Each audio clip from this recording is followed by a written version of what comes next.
अस्सलाम वालेकुम। अर्शद महमूद मुश्किल, Punjab rural health employees association. आज का टॉपिक है हायर अथॉरिटी पीएचएफएमसी एम्प्लॉइज को किस तरफ ले जा रही है।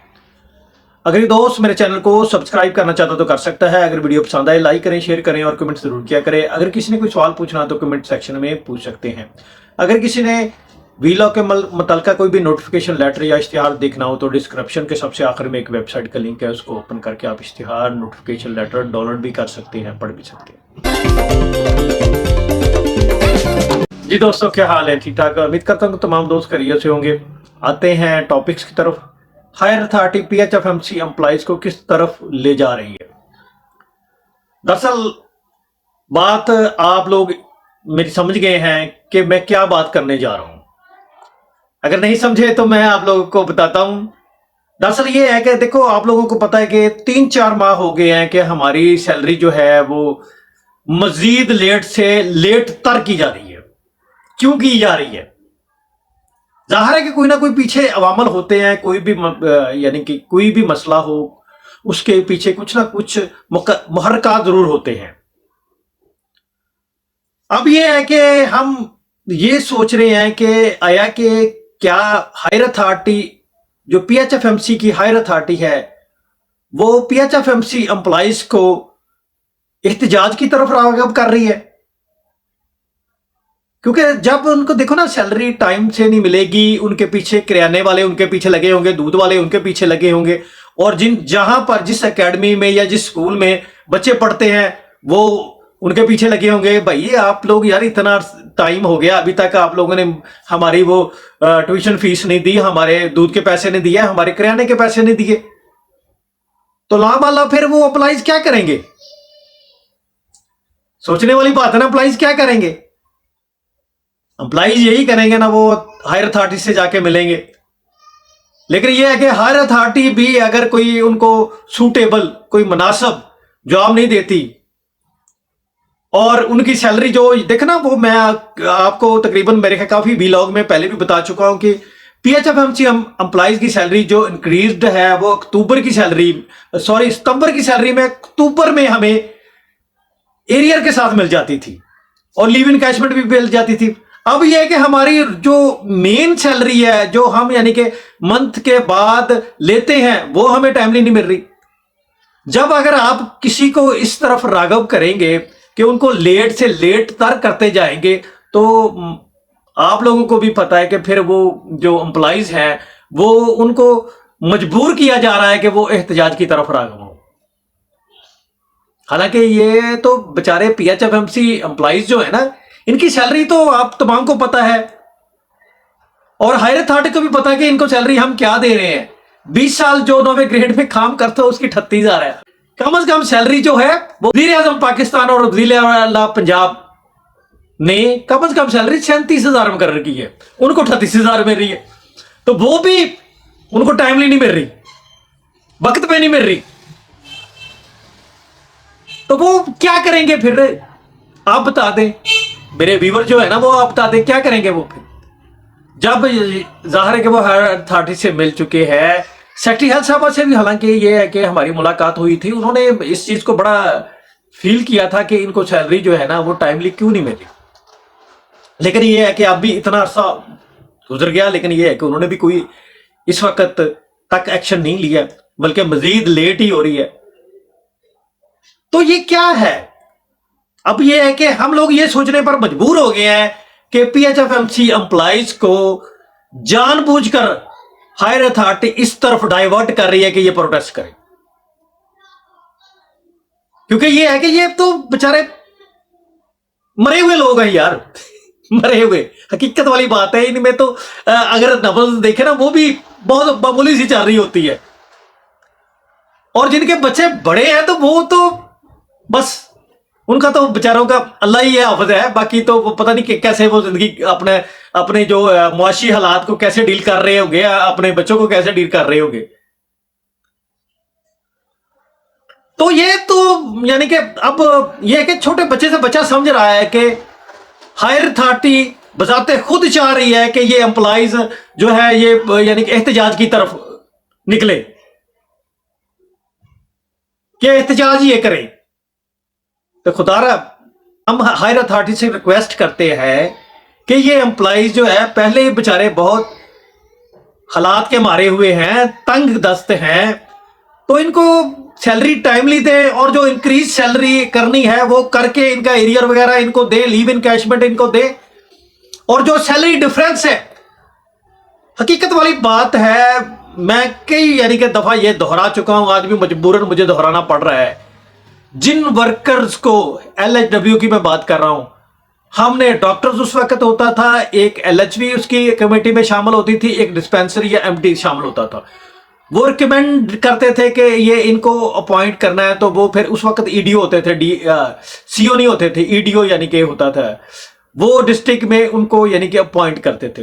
उनकी सैलरी जो है, जिन्होंने यानी कि ये डिस्पेंसर ने या LHV जो PHFMC की बात कर रहा हूं, उनकी सैलरी जो वो इन डिस्पेंसरों से एटलीस्ट मेरे ख्याल 7-8 हजार रुपया ज्यादा है।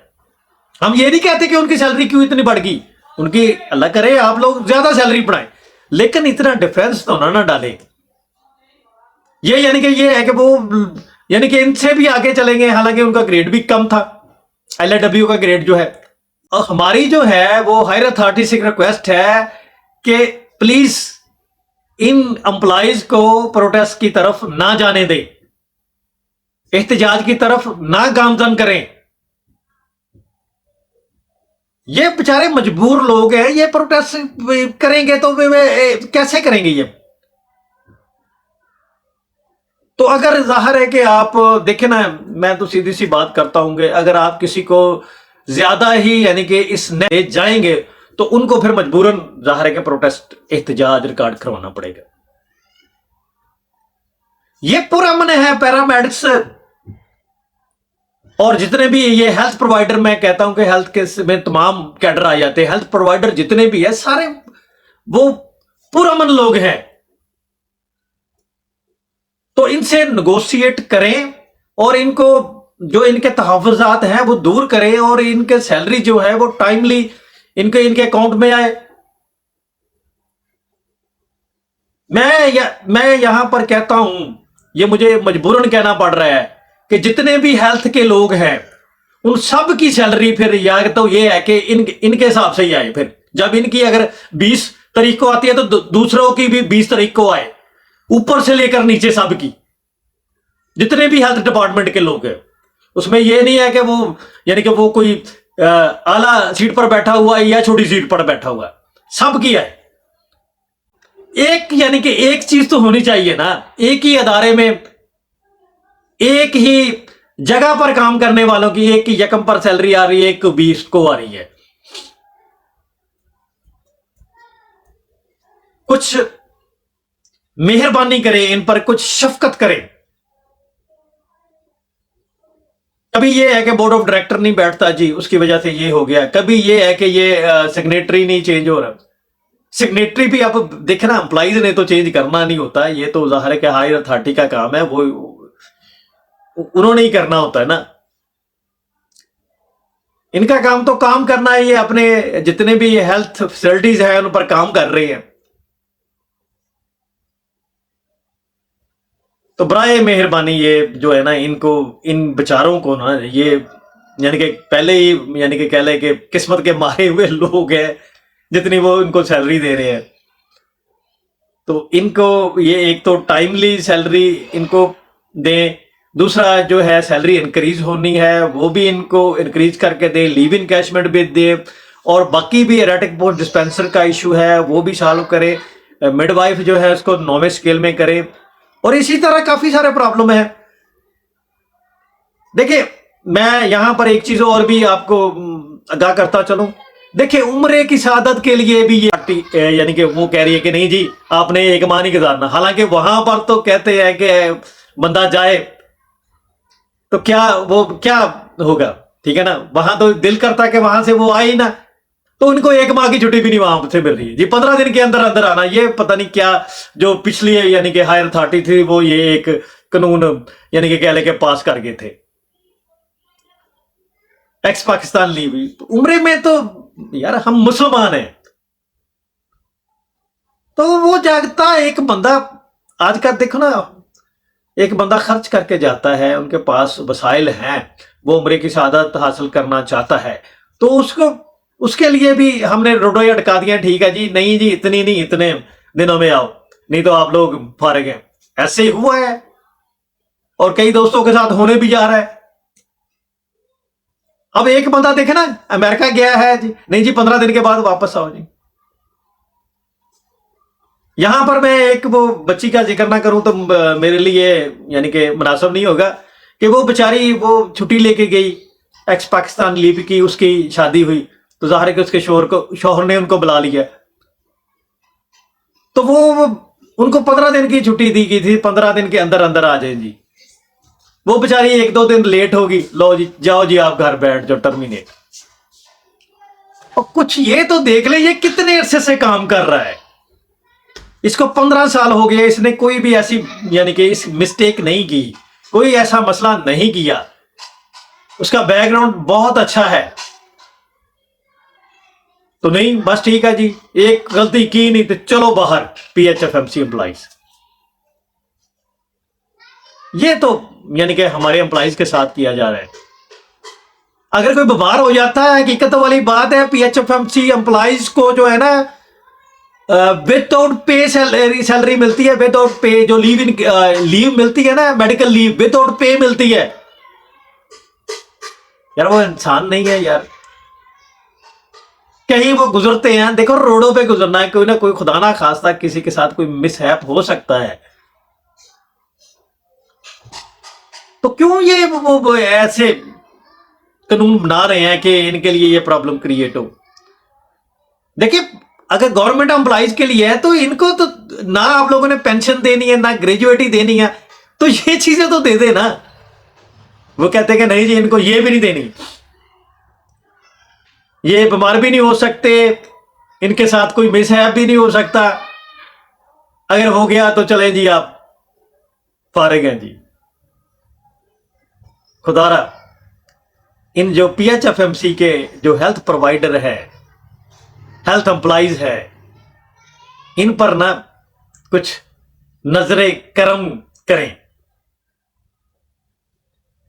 बाकी ये है कि हमारा काम तो ये है कि अपील करना है, हम अपील करते रहेंगे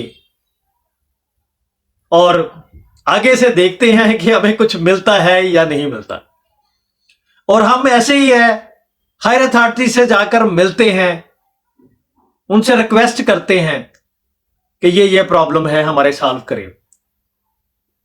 लेकिन ये है कि हमारी जो दोस्त जाते हैं उनका यही है कि उन्होंने जाकर रिक्वेस्ट करनी होती है, तो वो करते हैं। आगे से अगर वो दें या ना दे, ये तो वो जाहिर है कि इन दोस्तों के हाथ में तो नहीं ना होता। अब देखे ना, ये है कि हालांकि कोई छोटा बहुत मसला हो तो हो ना, ये इतने इतने प्रॉब्लम क्रिएट हो रहे हैं। तो खुदारा मैं दोबारा फिर हायर अथॉरिटी से रिक्वेस्ट करता हूं कि हमारे जो हेल्थ प्रोवाइडर हैं PHFMC के एम्प्लॉइज के, इनको एहतजाज की तरफ ना धकेलें, क्योंकि ये लोग इतने सख्त नहीं रखते कि ये एहतजाज भी कर सके। तो बराए मेहरबानी इनके हाल पर रहम करें। ठीक जनाब, अल्लाह ताला हम सब का हामी और नासर हो, आमीन।